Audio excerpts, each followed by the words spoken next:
मुंबई में हुए इस हाईजैक ने पूरे देश में सनसनी मचा दी है। ये बताओ तुम्हें चाहिए क्या?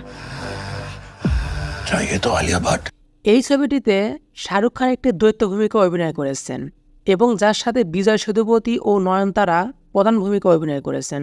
जब मैं विलन बनता हूं ना, विलन এই ছবিটির সঙ্গীত পরিচালনা করেছেন অনিরুদ্ধ রবিচন্দর।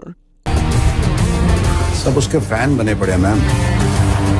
2021 সালের সেপ্টেম্বরে পুনে, মুম্বাই, হায়দ্রাবাদ ও চেন্নাই চিত্রগ্রহণের মাধ্যমে এই ছবির প্রধান ফটোগ্রাফি শুরু হয়।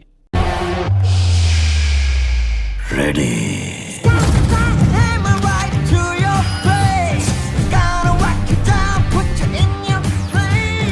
এই ছবি 2023 সালের 7 সেপ্টেম্বর জন্মাষ্টমীর সাথে মিল রেখে প্রেক্ষাগৃহে মুক্তি দেওয়া হয়। अगर कोई मेरे इतने बड़े एम्पायर को हाथ लगाएगा तो लेट्स मेक इट। जब मैं विलन बनता हूं ना,